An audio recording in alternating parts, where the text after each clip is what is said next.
thought for the day. Do what you can with what you got, where you are. Welcome to 7 Minutes for Yourself. I'm Christina Aina, and I'm so glad you've joined me for what I believe will be 7 of the most enriching minutes of your day. Let's take this time to reconnect with ourselves and improve our well-being. In today's episode of 7 Minutes for Yourself, we discuss 5 practical ways to stop anxiety and stress in its tracks. Have a listen. These strategies that we're going to talk about in this session not only help prevent the onset of depression and anxiety, but also help manage it if you find yourself in those states. What are some of your favorite self-help strategies? Well, I sort of have like 5 that kind of come together in a package. Great. And they're all, when you talk about them, they just seem like duh. Like they aren't so kind of groundbreaking, but it's really about making sure that you have priority towards them all. And so first thing is good sleep. Sleep is huge, and people don't realize that the effect it can have on your mood, on your problem solving, on your ability to manage problems as they come up. So get good sleep. And that's How many hard. hours do you sleep?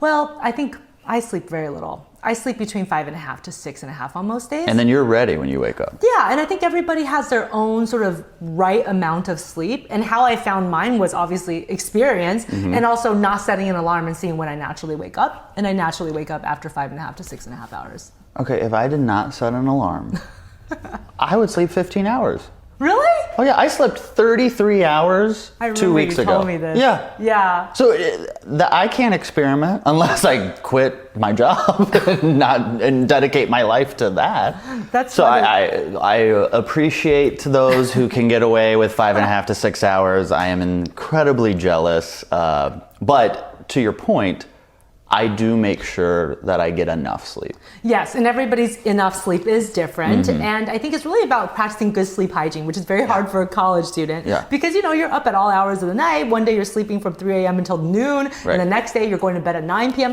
Who knows? But it's important to try to have some semblance of consistency. And it's okay if your weekend schedule is slightly different.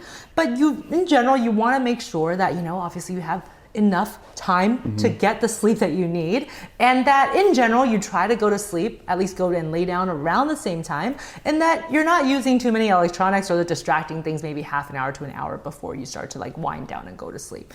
And so that's important because it has so much to do with our emotional regulation. The second thing is exercise. People don't realize that it's free good hormones, guys. It's like free feel-good hormones, endorphins. I have never heard from somebody, even if they had to struggle getting into the gym or starting to walk or run, that afterwards they regretted it. You are right about that. I've not heard about that. Everyone leaves the gym going, I'm glad I did that. Yep. Yes. Even if it was so hard for you to do it. Because everyone knows I do not like. Are you okay? So when you wake up at 5 in the morning, do you go run? Not at 5. Oh. No, I like to take my time. I wake up at 5. I like slowly get up. But then you have go my run? Coffee. Yeah, I go running maybe like an hour and a half after I wake up. So like 6:37. Every day you do that? I run almost every day. Yes. Wow. Yeah. You are really like this. Just like how I picture my life wanting to be. That's how you live. You know what though? I think it's almost like when you know too much, you have to. Like once I know, you know all it's good the for you? research, Yeah. I just can't. I can't like, and I know how I'm gonna feel after. Like, okay, this morning, for example, I almost didn't go on a run because I was like, I ran the last 14 days. I actually haven't taken a break, and I was like, I'm tired. I have like an early. I gotta be somewhere at 9. Gotta leave my house at 8. I was like, Yeah. And then around 7, I went again and I said, you know what? Even if it's a short run, just do it, because I already picture myself afterwards wishing I did it.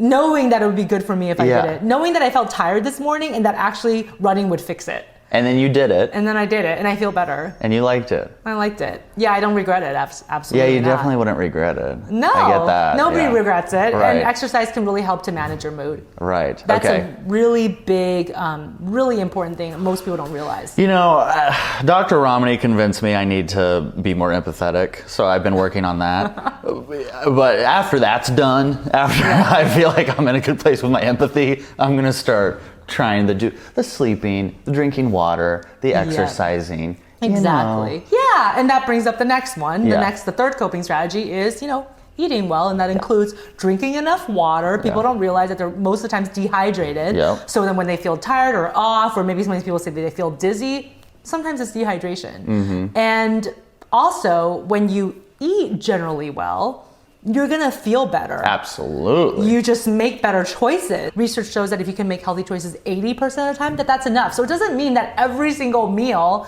you have to be eating your veggies and you have to never eat fries or burger. I eat fries, I eat burgers. It's fine, but it's just that it's kind of like that 20-80 sort of ratio. Try to aim for that and try to make better choices, especially if you're eating late at night, because that can, again, contribute to a lot of fatigue in the next day. So that's a big one. And the next one is social activities. Just be aware, be mindful of the social media use. Yeah. I mean, I know at nauseum we hear it on the media. We even talk about it at Med Circle so much. For me personally, I feel worse after I'm on social media. Yeah. And the last thing, aside from all the things that we've already talked about, is making sure that you still stay on top of your hobbies.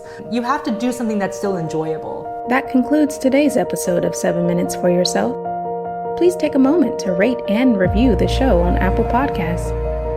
Today and every day with your kiddo is a gift. Enjoy it. Thanks for tuning in.